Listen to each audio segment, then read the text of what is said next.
سنو، حضرت ثعلبہ بن عبدالرحمن میرے قریب محبوب علیہ السلام کے صحابی ہیں، غریب ہیں۔ غربت بڑی اعلیٰ چیز ہے، ہاں غریبی بڑی نعمت ہے، یہ آزمائش ہے، اس میں کوئی شک نہیں، لیکن قیامت والا دن پتہ چلے گا جب غریب چھلانگ لگا کے جنت میں داخل ہو جائیں گے۔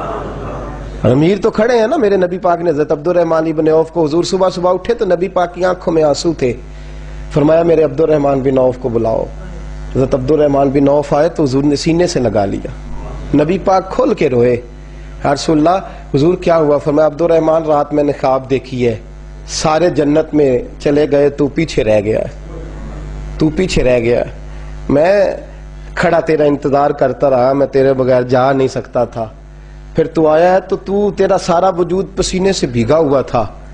حضرت عبدالرحمن بن عوف تڑپ کے روئے، قدموں پہ سر رہا، حضور میری غلطی۔ فرمایا یار تیرے پاس مال بڑا ہے، تجھے حساب دیتے دیتے لیٹ ہو گئی، تیرے بیگ کھل گئے، تجھے حساب دینا پڑ گیا، تو لیٹ ہو گیا، میں پریشان ہو گیا۔ حضرت عبدالرحمن ابن عوف نے 100 گھوڑا مال اوپر رکھ کے حضرت عبدالرحمن نے حضور کی بارگاہ میں پیش کیا، کہا یا رسول اللہ یہ۔ اور پتہ ہے ایک دن کیا ہوا؟ ایک دن سرکار کے وصال ظاہری کے بعد حضرت عبدالرحمن ابن عوف نبی پاک کے گھر کے دروازے کے باہر آ کے بیٹھ گئے اور یوں سر کو پکڑا ہوا ہے، رو رہے ہیں۔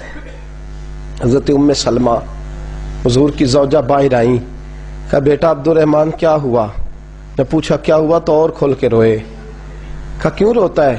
کہا اماں جی جب تک میرے محبوب حیات ظاہری میں تھے مجھے بتاتے تھے یہ مال نہ کما، یہ کم، میں حضور سے بات کرتا تھا تو حضور روک دیتے تھے، اب مجھے ظاہراً بتانے والا کوئی نہیں، مال کے ڈھیر لگ گئے ہیں، آج حساب کرنے بیٹھا ہوں تو حساب نہیں ہو رہا، سوچتا ہوں اگر میں پھنس گیا تو مجھے کون اس سے بچائے گا؟ آپ محبوب کی زوجہ ہیں، میری ماں ہے، میں آپ کے پاس آیا ہوں، اماں جی مجھے بتائیں میں کیا کروں؟ تو حضرت ام سلمہ بھی رو پڑی، کہنے لگے محبوب تھے، میں کہاں ان کی ترجمانی کر سکتی ہوں، میں نبی پاک کی ترجمانی کیسے کروں؟ کہا اماں جی خدا واسطے مجھے کوئی حکم دے دیں، مجھے لگتا ہے عبدالرحمن برباد ہو جائے گا، ہلاک ہو جائے گا، خدا را مجھے کچھ بتا دیں، اتنا سارا مال ہے میں کہاں اس کا حساب دوں گا، مہربانی فرمائیں، یہ تجارتیں میرے گلے پڑ رہی ہیں۔ حضرت ام سلمہ کی جب منت کی تو فرمانے لگی جا بیٹے آدھا خیرات کر دے۔ کتنا؟ 2.5% نہیں، کتنے فیصد ہے؟ 50%، 50%۔ حضرت عبدالرحمن ابن عوف گئے اور 50% خیرات کر کے کہنے لگے اماں میں نے 50% دے دیے، میں بچ جاؤں گا نا، میں بچ جاؤں گا، میں دے آیا ہوں آدھا۔ تو حضرت ام سلمہ فرمانے لگی میں نبی پاک کی بارگاہ میں سفارش کروں گی تیری، اور نبی پاک اللہ کی بارگاہ میں سفارش کرے گا صلی اللہ علیہ وسلم۔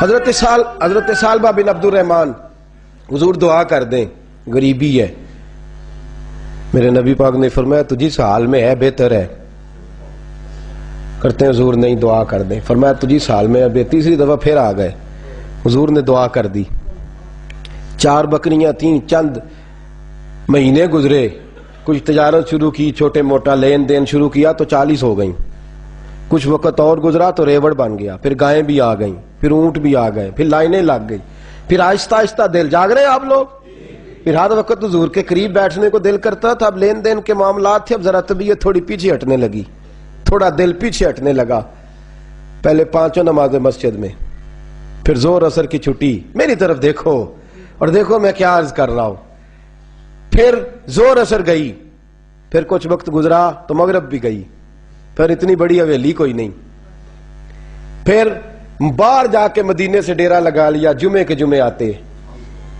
زکوٰۃ کا حکم آ گیا 2 ہجری میں، حضرت ابو ہریرہ رضی اللہ تعالیٰ عنہ امیر زکوٰۃ مقرر ہوئے، زکوٰۃ کٹھی ہو، ایک اونٹ پر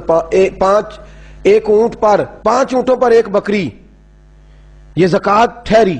اب جب گئے نا اونٹ گنے اور بکریاں گننے لگے، اوہو 1 کروڑ پہ 2.5 لاکھ، کس نے دیا تھا؟ دعا کس نے فرمائی؟ اوہو اتنا، میرے پیسے بینک سے میسج آ جائے گا اتنے کم ہو گئے، اوہو بڑی مصیبت بنے گی، مجھے تو خوشی ہوتی ہے جب آتے ہیں تو اب یہ والا میسج بھی چلے گا کہ اتنے مائنس ہو گئے، توبہ توبہ، پریشانی لگ گئی۔ بڑی طبیعت، انکار نہیں کیا. کہنے لگے حضور سے جا کے عرض کرنا میں خود آؤں گا، اور جہاں محبوبیت ہو وہاں اتنے لفظ بھی بے ادبی ہیں، وہاں ٹھہر جاؤ، سوچتا ہوں، سمجھتا ہوں، غور کرتا ہوں، یہ جملے بھی وہاں توہین ہوتے ہیں. محبوب ہو اور وہاں انسان سوچ سمجھ کی بات کرے. وہاں انسان، بابا بلے شاہ صاحب نے کہا عقل آخ دی چگے نو سام کے رکھ، عشق آخ دے بال کے سیکنا چاہیے دائے. کہتے ہیں وہ تو کہا جا کے کہنا میں آؤں گا. سب کی زکوٰۃ لے آئے، در رسول پہ آئے. حضور نے فرمایا پہلے سال با کی بات بتاؤ. پتا تھا نا پہلے سال با. حضور اس نے کہا تھا میں آؤں گا. حضرت ابو ہریرہ کہتے ہیں نبی پاک نے ٹھنڈی آہ بھری، آہ ٹھنڈی. فرمایا ہلاک ہو گیا. اس کو کہا تھا نہ اس چکر میں پڑ، ہلاک ہو گیا، ہلاک. حضرت ابو ہریرہ فرماتے ہیں 2 باریک باریک آنسوؤں کے قطرے بھی میں نے محبوب کی آنکھوں میں دیکھے. اپنا ہے نا تو دکھ ہوا، یار میرا اپنا تھا، ہلاک ہی ہو گیا ہے، کدھر چلا گیا ہے. ان کو بھی بعد میں خیال آیا، او ہو میں تو غریب تھا، یہ آیا کدھر سے تھا، میں تو غلامی رسول میں آتا گیا تو رب میری عزتیں بڑھاتا گیا، یہ میں کس چکر میں پڑ گیا. آئے لائنیں بکریوں کی لائے، حاضر کی. حضور وہ میں نے کہا تھا حضرت ابو ہریرہ سے میں خود آؤں گا. حضور میں خود لایا ہوں. فرمایا محبوب نے مجھے تو نہ بتا، میں تو سمجھتا ہوں، میں نے کہا تھا تو میں آ گیا ہوں. فرمایا چل اٹھا، دوڑ جا، لے جا. حضرت ابو ہریرہ فرماتے ہیں انکار محبوب نے سالبہ کو کیا، لیکن آنسو ابو بکر صدیق کے بھی نکل گئے. فرماتے ہیں درد عثمان غنی کو بھی ہونے لگا، تڑپ مولا علی بھی گئے. فرمایا جا لے جا، نہیں چاہیے تیرے پیسے. فرماتے ہیں سالبہ نے ہاتھ باندھے، کہا محبوبہ غلطی ہو گئی. حضور مجھے، فرمایا تجھے کہا نہ تیرے نہیں چاہیے، نکل جا. حضرت ابو ہریرہ فرماتے ہیں جب نبی پاک نے رخ پھیرا تو صحابہ کی زبانوں پہ بھی جاری ہو گیا یہ تو ہلاک ہو گیا. کہتے ہیں مدینے میں قحط پڑ گیا. محبوب نے فرمایا بلال تو بھی آج لا. ایک خشک چھوارا حضرت بلال کا قبول ہو گیا، لیکن سال با لائنیں لگی یا مال کی. فرمایا جا لے جا، تیرا قبول نہیں ہے.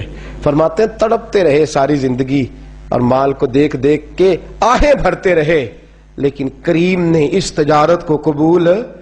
حضرت ابو بکر صدیق کے پاس آئے، سرکار کے وصال، حضور قبول فرما لیں. فرمایا ساری دنیا کا قبول ہے، جس کا میرے نبی نے قبول نہیں فرمایا میں کیسے قبول کر لوں. حضرت عمر فاروق کے پاس آئے، فرمایا نہ تیرا قبول نہیں. حضرت عثمان کے زمانے میں وصال ہو گیا. عزیز یاد رکھ تجارت وہ والی کر جو تجھے نجات دے، اس چکر میں نہ پڑ جا جو تجھے الجھا دے. قرآن مجید کی آیت آئی اقترب للناس حسابہم وہم فی غفلۃ معرضون. لوگوں کا حساب قریب آ گیا ہے اور وہ ابھی بھی غفلت میں پڑے ہیں، ابھی بھی 2 کے 4 اور 4 کے 10 کر رہے ہیں. حساب کا وقت قریب آ گیا. حضرت انس آئے مسجد سے، ایک صحابی مکان بنا رہے تھے، جھونپڑی تعمیر کر رہے تھے.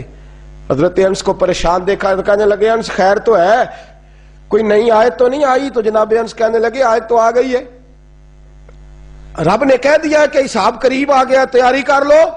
جھونپڑی بنا رہے ہیں، محل نہیں، جھونپڑی بنا رہے تھے.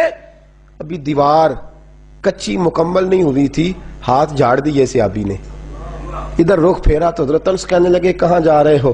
کہنے لگے بھئی میں حساب نہیں دے سکتا، میں مصطفیٰ کے پاس جا رہا ہوں، میں نے نہیں دیوار بنانی، بس بھئی میری اس دوڑ سے بس میں کوئی نہیں حساب دے سکتا، میں کمزور ہوں.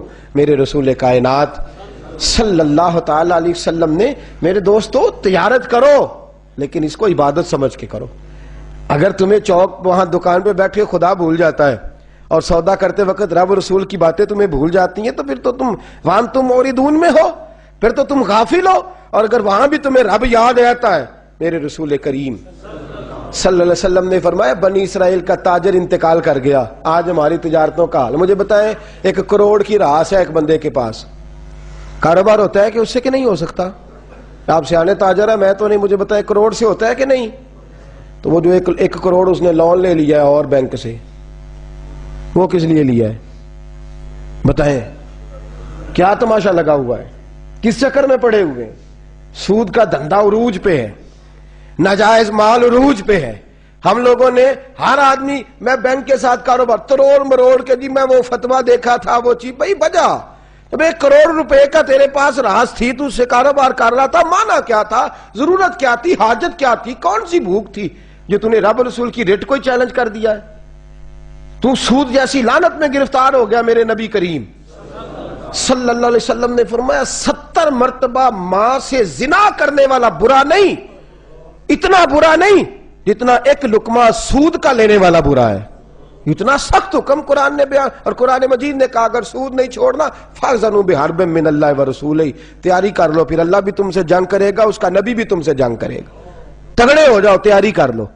اور یہاں سب کچھ چل رہا ہے، سب کچھ ہو رہا ہے، اس کے باوجود نماز بھی ہو رہی ہے، حج بھی ہو رہا ہے، سارے کام ہو رہے ہیں، 2 4 5 بھینسیں لا کے اور جناب بچے لا کے قربانیاں بھی ہو رہی ہیں، سارے چکر ساتھ ساتھ چلائے ہوئے ہیں. 6 ماہ دارت. میرے رسول کریم صلی اللہ علیہ وسلم نے فرمایا لوگو یاد رکھو، تجارت وہ والی کرو جس میں اللہ تم سے راضی ہو جائے. مال کمانا برا نہیں، جائز پیسہ برا نہیں، جتنا مرضی چاہے کماؤ، لیکن تم تو اللہ کو بھول گئے ہو. تم نے تو حلال حرام کی تمیز ہی نہیں کی. تم نے تو راہ خدا میں خرچ کرنے کی باری آئی ہے تو بخل سے کام لیا ہے، کنجوسی سے کام لیا ہے. تم نے تو اس کو بڑا ہلکا جانا ہے، رب کو دینے کی باری آئی تو تم حساب کرنے لگ گئے. حضرت اسماء کہتی ہے میں نے چند دینار گن کے حضور کو دیے، یا رسول اللہ یہ قبول کر لے. 2 3 دفعہ گنے، حضور مسکرائے، فرمانے لگے اسماء اللہ کی راہ میں گن گن کے نہ دیا کر، ورنہ وہ بھی تجھے گن گن کے ہی دے گا. حضور کیا کروں؟ فرمایا اس کے رستے میں بے حساب دے، وہ بھی تجھے بے حساب ہی عطا فرمائے گا. تو گننے لگ گئی ہے اللہ کو دے. حضور نے فرمایا بنی اسرائیل کا تاجر تھا، قیامت کے دن اللہ نے اسے معاف کر دیا، جنت دے دی، اللہ معاف کر دے گا. تو تاجر کہے گا یا اللہ میں تو دنیا دار تھا، کس برکت سے معافی ہوئی؟ تو رب فرمائے گا تیری تجارت کی برکت سے. معافی کس وجہ سے مل گئی؟ نماز روزے حج کی بات نہیں فرمائی، فرمایا تیری یا اللہ وہ کون سی؟ فرمایا تو بتا، تو جب کہتا تھا وہ تیرا ملازم جاتا تھا لوگوں سے پیسے لینے، وصولی کر دے، تو ان سے کہتا تھا جس کے پاس ہوئے لے لینا، اور جو مجبور ہوا اسے ٹائم دے دینا. تو کیوں کہتا تھا؟ کہ یا اللہ اس لیے کہ تیرے بندے مجبور تھے. فرمایا تو دنیا میں میرے بندوں کا خیال رکھتا تھا، میں آج تیرا خیال رکھوں گا. تجارت نے جنت دے دی، تجارت نے جنت دے دی. ہم آسانی نہیں کرتے، نرمی نہیں کرتے، بلکہ میں نے دیکھا ہے چودھری صاحب سوٹ لین گئے تھے، انہوں نے آندے نے آ جان کے پیسے تسی لے جاؤ. کاتوں آ جان گے، اگلا لے کے آیا، نال کریڈٹ کارڈ جیب میں ہے، چیک بک ہے، اور کئی اس نے چیزیں رکھی ہوئی، انہوں نے تو لے جا. اور غریب عورت بیچاری، اس کی بچی کی شادی ہے، ماڑی ہے نا بی بی، وہ دکان پہ چڑھی اور اس نے کہا وہ والا سوٹ دے، تیرے والا نہیں، یہ اماں تیرے، خدا سے ڈر، اللہ سے ڈر. تو کپڑوں میں بندوں کو تولتا ہے، تو جیبوں میں لوگوں کو تولتا ہے، تو لوگوں کو وزن کرتا ہے ان کا. اماں تیرے والا نہیں، تو کو چھوٹی گل کر، ڈر اللہ سے. تو لوگوں کا وزن بنائے گا؟ وزن بنانے والا میرا رب ہے، طاقت دینے والا میرا. ہم نے مالک دکان کے کرایہ دار ہوتے دیکھے ہیں، اور ہم نے بڑے بڑے تاجر یہاں تجارت کرتے تھے، ان دکانوں پہ ملازمت کرتے دیکھے ہیں. بے پرواہی ویک سجن دی جتھے کسے بھی پیش نہ جاوے، انہیں تاجاں والے در در رولے، منگتے تخت بٹھاوے. اپنی زندگی میں تجارت کا اس رنگ کی کہ تجارت تجھے جنت کے اندر داخل کر دے. یہ چند آداب تجارت ہے.